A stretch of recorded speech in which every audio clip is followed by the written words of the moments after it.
19세기 빈의 거리는 깊은 안개에 잠겨 있었습니다. 그것은 마치 우유를 풀어놓은 듯한 뽀얀 안개였습니다. 오래된 자갈길 위를 유령처럼 천천히 흐르며 길가에 늘어선 가스등의 노란 불빛을 부드럽게 감싸 안고 있었지요. 그 시절의 비는 마치 웅장하지만 슬픈 교향곡과도 같았습니다.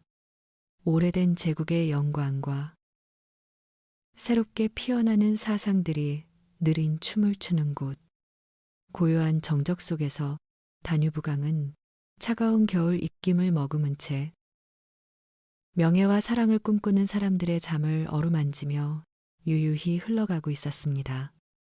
우리의 이야기는 낡은 종이 냄새와 양초 타는 향기가 은은하게 배어있는 작은 방에서 시작됩니다. 그곳에는 마치 깊은 바다와 같은 눈동자를 지닌 한 청년이 있습니다. 그의 이름은 지그문트 프로이트입니다. 마음을 편안히 하고 시간을 거슬러 1856년에 어느 작은 마을로 여행을 떠나봅시다. 지그문트가 세상에 처음 울음을 터뜨렸을 때 신비로운 일이 일어났습니다. 아기는 머리에 얇은 막을 쓴 채 태어났는데 이는 마치 신화 속 신들이 쓰는 모자처럼 보였습니다. 아름답고 사랑이 넘치던 어머니 아말리아는 자신의 작은 아들을 빛나는 눈으로 바라보았습니다. 그녀는 아기의 귀에 달콤한 예언을 속삭였습니다. 이 막은 위대한 사람이 될 징조라고. 너는 세상을 바꿀 아이라며 말이죠.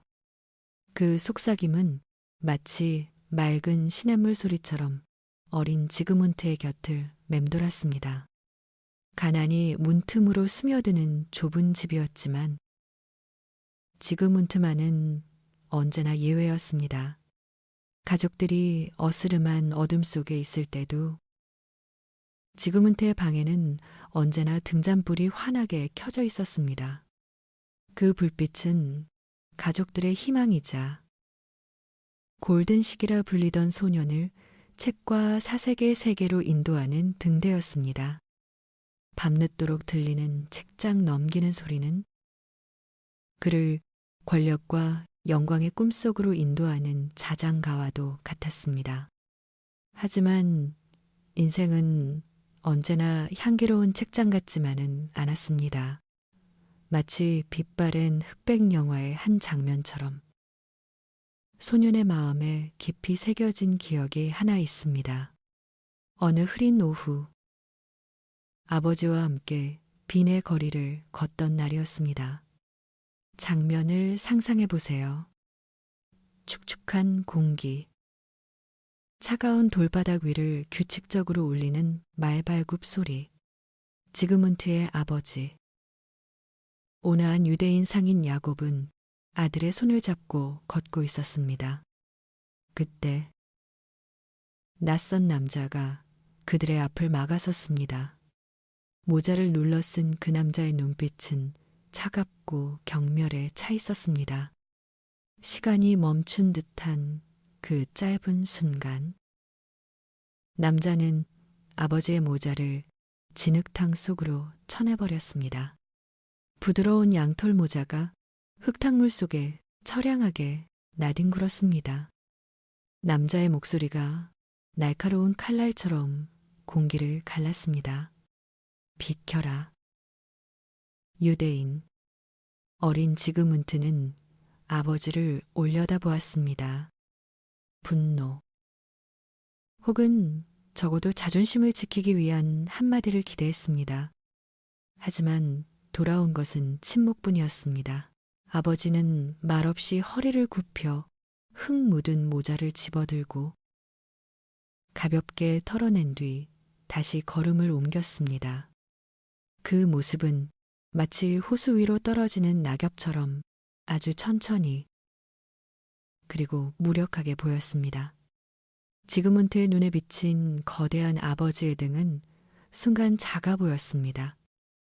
그 실망감은 소란스럽지 않게, 하지만 차가운 지하수처럼 소년의 가슴 깊이 스며들었습니다. 그리고 조용히 다짐했습니다. 나는 절대로 고개 숙이지 않을 거야. 나는 누구보다 강해질 거야. 그 갈망은 처음에는 장군의 모습으로 나타났습니다. 지그문트는 수만 명의 군사를 지휘하며 새로운 땅을 정복하는 꿈을 꾸었습니다.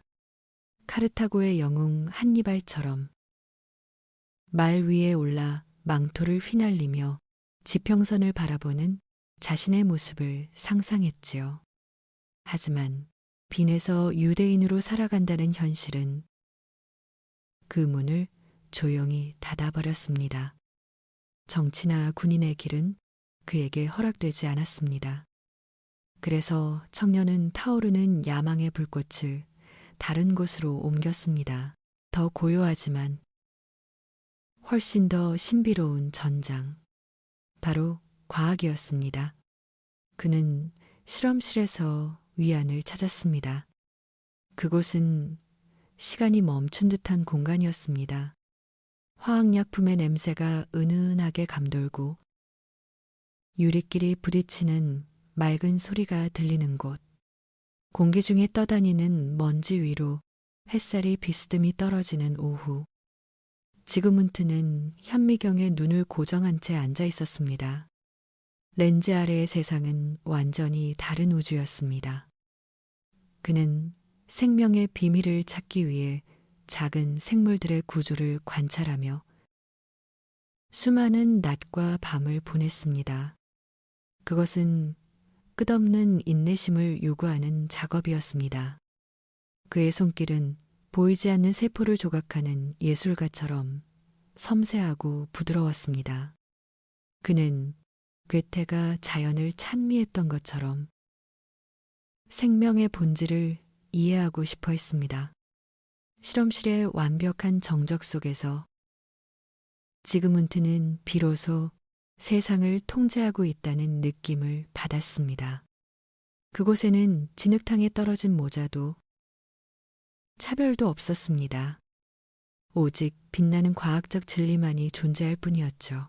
하지만 청년의 심장이 영원히 차가운 과학의 리듬으로만 뛸 수는 없었습니다. 사랑이 찾아왔습니다. 마치 겨울의 얼음을 녹이는 봄바람처럼 부드럽게 말이죠. 그녀의 이름은 마르타 베르나이스. 지적이고 우아하며 따뜻한 마음을 가진 여인이었습니다. 지그문트가 마르타를 본 순간 현미경 속의 세상은 흐릿해지고 오직 그녀의 모습만이 선명해졌습니다. 그들의 사랑은 매일 밤 등잔불 아래서 써내려간 편지들을 통해 피어났습니다. 900통이 넘는 편지들. 그 안에는 뜨거운 고백과 사소한 질투, 그리고 깊은 그리움이 담겨 있었습니다. 종이 위를 스치는 펜촉의 사각거리는 소리를 들어보세요. 그것은 그리움의 소리입니다. 언제나 이성을 숭배하던 지그문트는 이제 감정이라는 넓은 바다에 빠져들었습니다. 그는 깨달았습니다. 마르타와 결혼하기 위해서는, 그녀에게 평온한 삶을 주기 위해서는 가난한 연구자로 남을 수 없다는 것을요. 그에게는 돈이 필요했고 현실적인 성공이 필요했습니다. 내면의 갈등은 조용하지만 치열했습니다. 순수 과학을 포기하고 임상의사가 되는 것. 지그문트에게 그것은 마치 장군이 말에서 내려와 걷는 것과 같았습니다. 하지만 사랑을 위해 그는 기꺼이 그 길을 선택했습니다. 그는 상아탑을 나와 사람들의 고통과 질병이 숨쉬는 빈 종합병원으로 발걸음을 옮겼습니다. 그리고 바로 그곳. 긴 복도와 소독약 냄새가 가득한 그곳에서 운명의 수레바퀴가 돌기 시작했습니다. 지그문트는 몰랐습니다. 사랑을 위한 이 선택이 그를 전혀 새로운 지평선으로 이끌 것이라는 사실을요. 그곳은 더 이상 뱀장어를 해부하는 곳이 아니라 인간의 영혼을 해부하는 곳이 될 것이었습니다. 빈에 가느다란 비가 내리던 어느 날, 지그문트에게 인생을 바꿀 기회가 찾아왔습니다. 파리로 떠나는 장학금. 빛의 도시 파리. 그곳에는 유명한 의사장 마르탱 샤르코와 히스테리아라는 기묘한 병의 비밀이 기다리고 있었습니다. 청년은 기차역 플랫폼에 섰습니다. 기관차에서 뿜어져 나오는 하얀 증기가 그의 작은 어깨를 감쌌습니다. 그는 손에 든 가방을 꽉 쥐고 뒤를 돌아 빈을 마지막으로 바라보았습니다. 가슴 속에는 설명할 수 없는 설렘과 약간의 두려움이 교차했습니다. 기차가 천천히 움직이기 시작했습니다. 길게 울려 퍼지는 기적 소리는 과거에게 보내는 작별 인사처럼 공기 중으로 흩어졌습니다. 바퀴가 철로를 구르는 규칙적인 소리와 함께 지그문트는 앞을 가린 짙은 안개 속으로 인간 마음의 가장 깊고 어두운 비밀이 기다리는 그곳으로 나아갔습니다. 그렇게 인류의 무의식을 향한 긴 항해가 시작되었습니다. 마치 밤새 꾸는 꿈처럼 조용하고 신비롭게 말이죠. 기차의 바퀴 소리가 점점 느려지며 규칙적인 리듬이 부드러운 속삭임처럼 잦아들었습니다. 증기기관차가 내뿜는 하얀 연기 너머로 드디어 파리의 윤곽이 드러났습니다.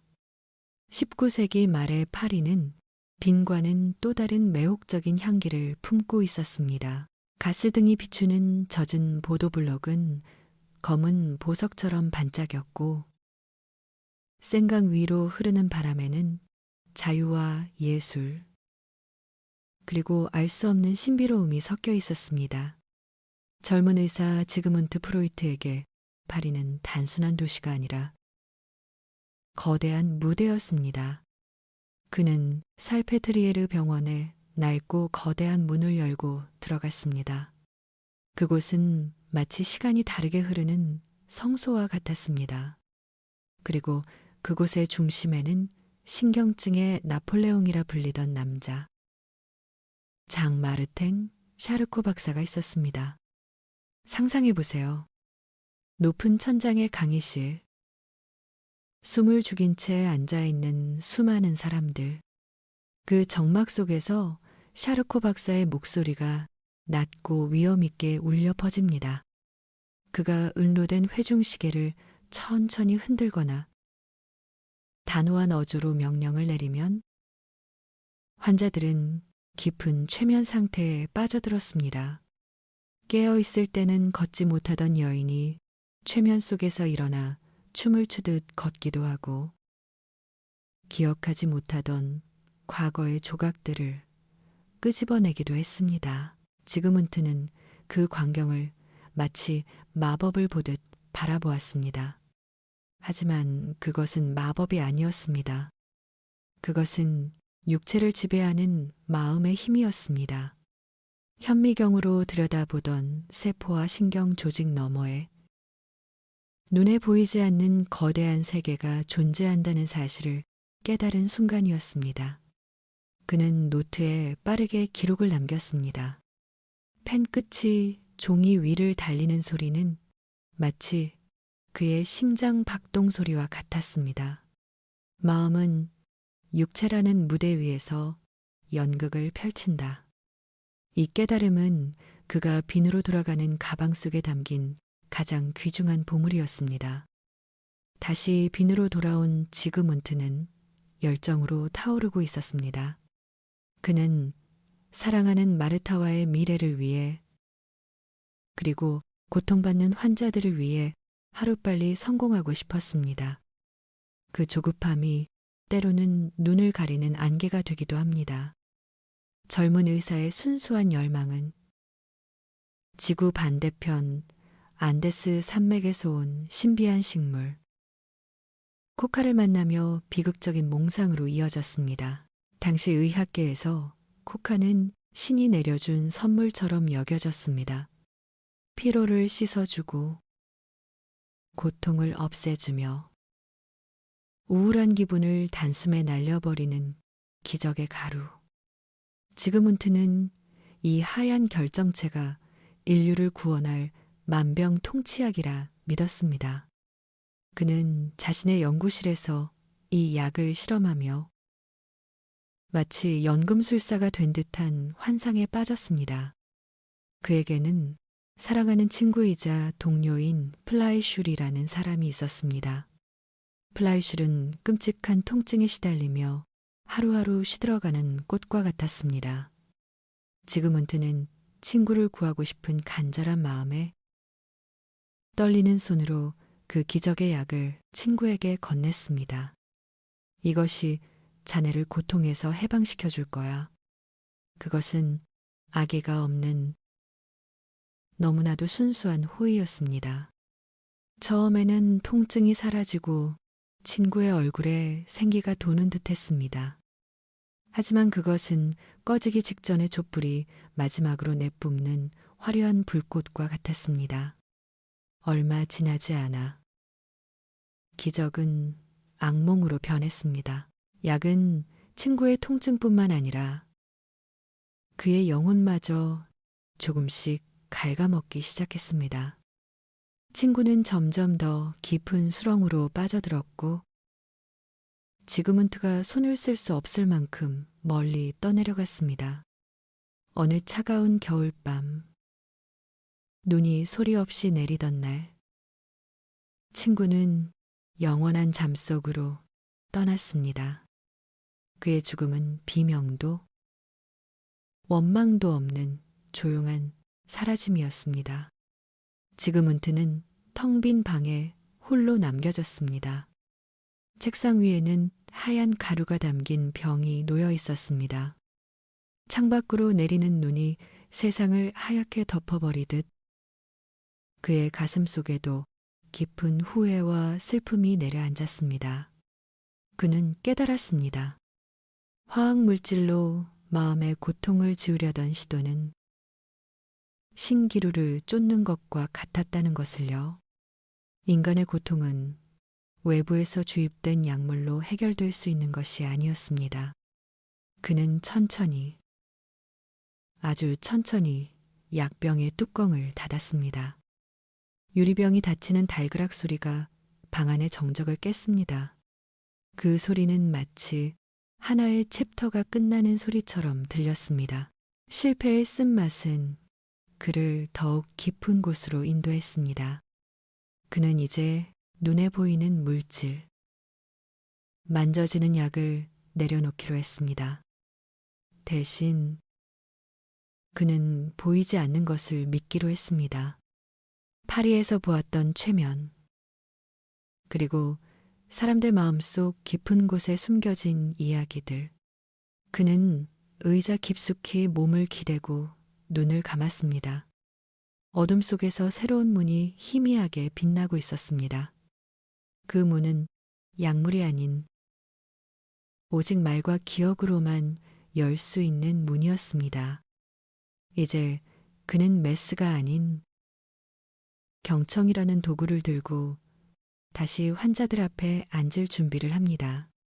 밖에는 여전히 눈이 내리고 비내 밤은 깊어만 갑니다.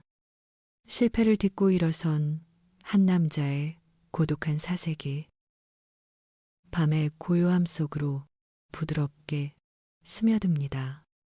비내 겨울밤은 깊고 고요했습니다. 베르가세 19번지. 이제는 전설이 된 그 주소의 서재에는 따뜻한 벽난로 불빛이 일렁이고 있었습니다.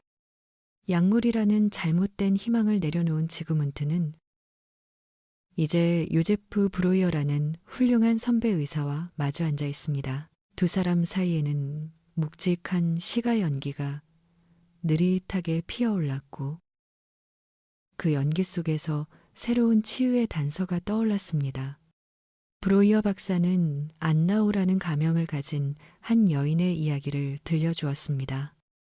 그녀는 물을 마시지 못하고 모국어를 잊어버리는 기묘한 증상을 앓고 있었습니다. 하지만 신비롭게도 그녀가 최면 상태에서 자신의 괴로운 기억들을 말로 쏟아내고 나면 증상이 씻은 듯이 사라지곤 했습니다. 그녀는 이것을 굴뚝 청소라고 불렀습니다. 막혀있던 그 흐름을 털어내듯 마음속에 맺힌 응어리를 말이라는 바람에 실어보내는 것이었죠. 지그문트의 눈이 반짝였습니다. 말을 통한 치유. 그것은 마치 꽉 막힌 댐의 수문을 여는 것과 같았습니다. 그는 깨달았습니다. 환자의 마음속 깊은 곳에는 잊힌 기억들이 숨쉬고 있고 그것을 빛 가운데로 끌어내는 것만으로도 영혼이 자유로워질 수 있다는 사실을요. 하지만 운명은 그를 밖으로만 향하게 두지 않았습니다. 1896년 지그문트에게 거대한 상실이 찾아왔습니다.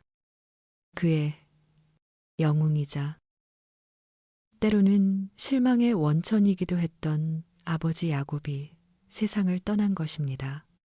아버지의 죽음은 지그문트의 내면에 거대한 지진을 일으켰습니다. 슬픔은 파도처럼 밀려왔지만 그는 그 파도에 휩쓸리는 대신 파도 타기를 시작했습니다. 그는 결심했습니다. 환자들을 치료하기 전에 나 자신을 먼저 분석해야 한다고 말이죠. 그것은 세상에서 가장 고독하고 용감한 여행이었습니다. 그는 자신의 내면이라는 깊은 우물 속으로 두레박을 내렸습니다.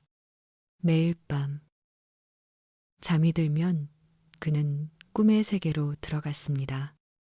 깨어나면 그는 꿈의 파편들을 모아 노트에 기록했습니다. 꿈.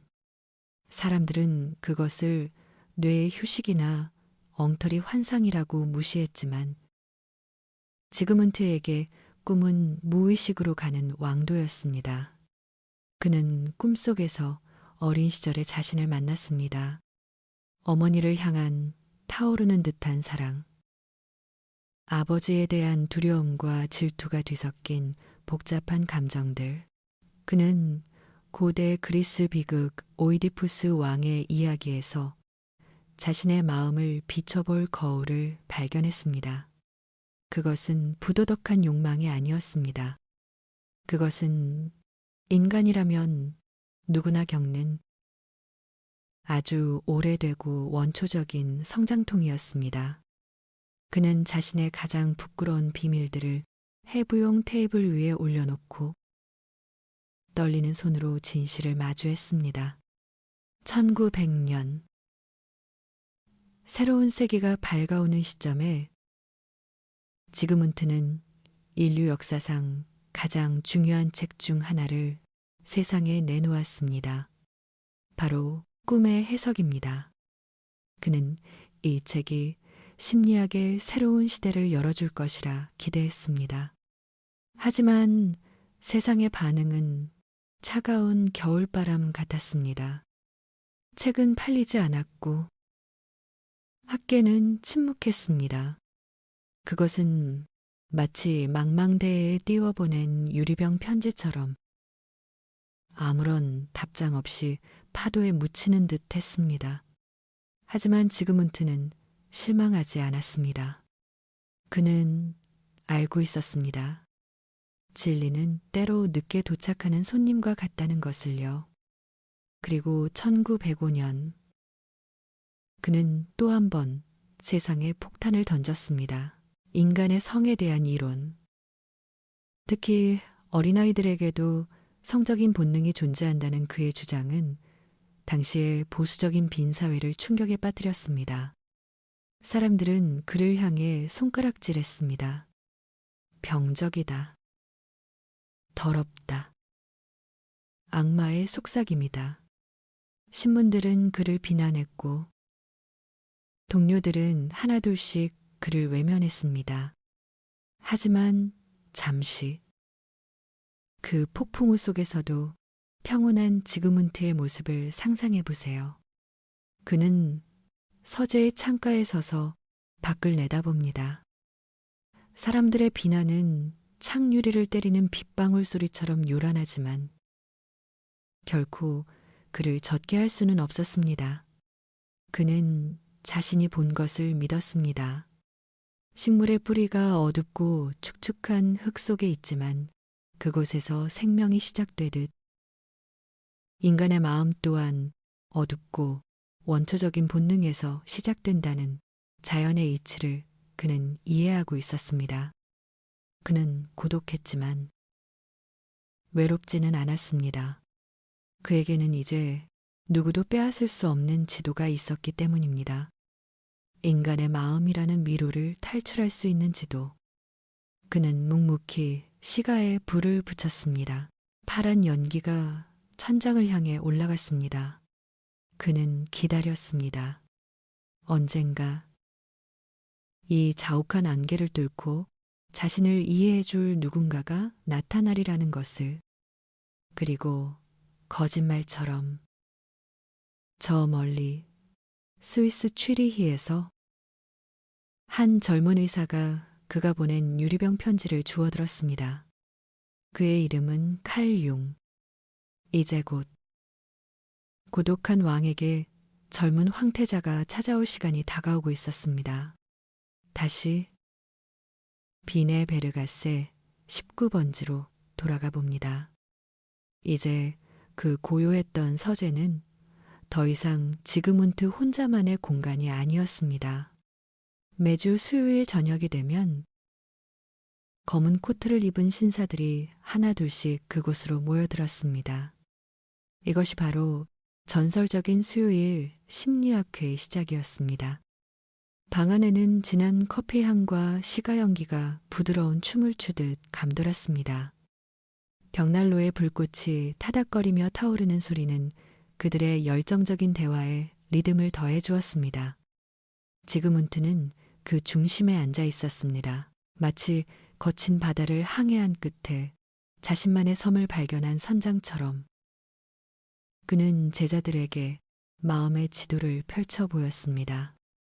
그는 더 이상 외톨이가 아니었습니다. 하지만 그의 마음 한구석에는 여전히 채워지지 않는 빈자리가 있었습니다. 자신의 유산을 물려받을 진정한 계승자, 영혼의 파트너를 기다리는 자리였지요. 그리고 어느 날 스위스에서 불어온 신선한 바람처럼 그가 나타났습니다. 칼 구스타프 용. 그는 젊고 키가 컸으며 무엇보다 눈부신 지성으로 빛나고 있었습니다. 사람들은 그를 황태자라고 불렀습니다. 지그문트가 유대인이라는 꼬리표와 편견에 갇혀 있을 때 융은 그 벽을 허물고 정신분석학을 세상 밖으로 데리고 나갈 구원자처럼 보였습니다. 두 사람의 첫 만남은 마치 오랫동안 헤어졌던 연인이 다시 만난 것과 같았습니다. 그들은 시간 가는 줄도 모르고 이야기를 나누었습니다. 전해지는 이야기에 따르면 그들은 무려 13시간 동안 쉬지 않고 대화를 이어갔다고 합니다. 해가 지고 달이 떠오르고 다시 새벽의 푸른 빛이 창가에 스며들 때까지 두 사람의 영혼은 하나의 강물이 되어 흘렀습니다. 지그문트에게 융은 아들이자 동료였고 융에게 지그문트는 아버지이자 스승이었습니다. 그 시절 그들의 편지는 서로에 대한 존경과 애정으로 가득 차 있었습니다. 하지만 우주에는 슬픈 법칙이 하나 있습니다. 두 개의 거대한 태양은 같은 궤도를 돌 수 없다는 것입니다. 시간이 흐르면서 두 천재가 바라보는 지평선이 조금씩 달라지기 시작했습니다. 지그문트는 굳건한 대지를 바라보았습니다. 그는 인간의 모든 행동과 꿈이 땅속 깊은 곳, 즉 본능과 성적인 욕망이라는 뿌리에서 나온다고 믿었습니다. 그것은 과학적이고 단단한 진실이었습니다. 반면 융은 고개를 들어 하늘과 신하를 바라보았습니다. 그는 인간의 영혼이 단순히 본능에 묶여 있는 것이 아니라 더 신비롭고 영적인 무언가와 연결되어 있다고 믿었습니다. 그 차이는 처음에는 아주 미세한 균열에 불과했습니다. 마치 유리잔에 생긴 작은 금처럼 말이죠. 하지만 그 금은 조금씩 아주 천천히 벌어지기 시작했습니다. 그들의 대화에는 침묵이 길어졌고 편지의 문장 사이에는 서늘한 바람이 불기 시작했습니다. 결별의 순간은 폭발적인 싸움이라기보다는 서글픈 놓아줌에 가까웠습니다. 아버지는 아들이 자신의 길을 따르지 않음에 가슴 아파했고 아들은 아버지의 그늘을 벗어나 자신만의 빛을 내야만 했습니다. 그것은 누구의 잘못도 아니었습니다. 그저 서로 다른 계절을 살아야 하는 운명이었을 뿐입니다. 지그문트는 융이 떠나가는 뒷모습을 바라보았습니다. 그 황태자가 떠난 자리는 너무나 컸습니다. 그 상실감은 비수가 되어 꽂혔지만 동시에 지그문트를 더욱 단단하게 만들었습니다. 그는 깨달았습니다. 진리라는 길은 결국 혼자서 걸어가야 하는 좁은 오솔길이라는 것을요. 그는 다시 고독해졌지만 그 고독은 이제 슬픔이 아닌 위험이었습니다. 창밖을 보세요. 어느새 유럽의 하늘에 먹구름이 몰려오고 있습니다. 개인의 이별보다 더 거대한 비극. 인류 전체를 뒤흔들 폭풍우가 다가오고 있었습니다.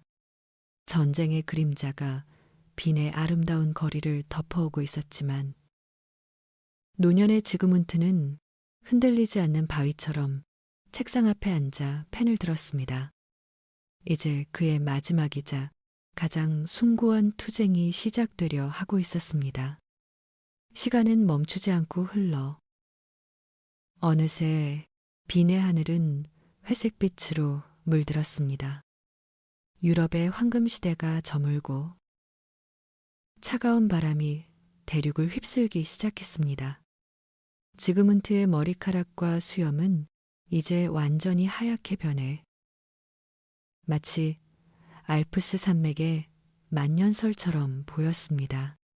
노년의 그에게 인생은 상실의 연속이었습니다. 사랑하는 딸 소피와 어린 손자가 먼저 세상을 떠났을 때 지그문트는 깊은 침묵 속에 잠겼습니다. 그 슬픔은 눈물이 되어 흐르는 대신 그의 철학 속으로 깊이 스며들었습니다. 그는 생명 본능인 에로스 너머에 모든 생명체가 태초의 고요함으로 돌아가고 싶어하는 본능, 즉 타나토스가 존재함을 깨달았습니다. 그것은 파괴가 아니었습니다. 그것은 폭풍우가 지나간 뒤 찾아오는 완벽한 평화, 그 무의 상태를 향한 그리움이었습니다. 그의 육체 또한 고요한 투쟁을 벌이고 있었습니다.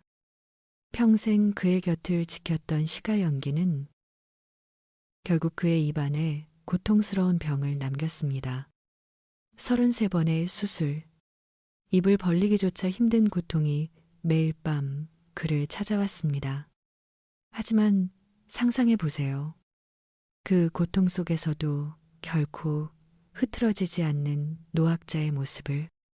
그는 붕대를 감은 채로도 펜을 놓지 않았고 환자들의 이야기에 귀를 기울였습니다.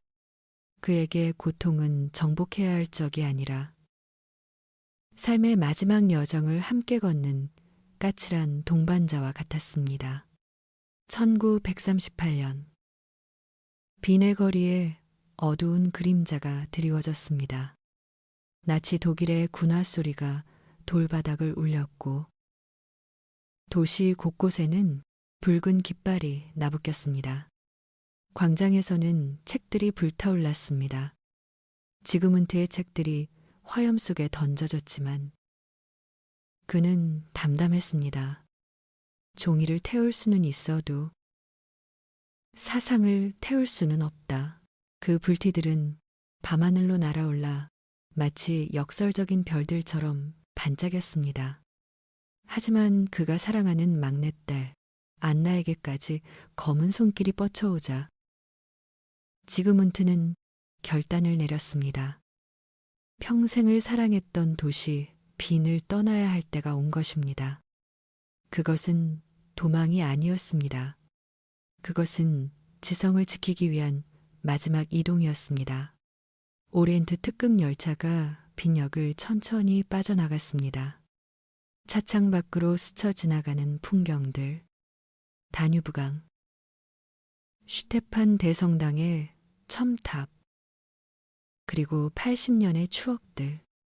기차는 국경을 넘어 프랑스를 지나 바다 건너 영국 런던으로 향했습니다.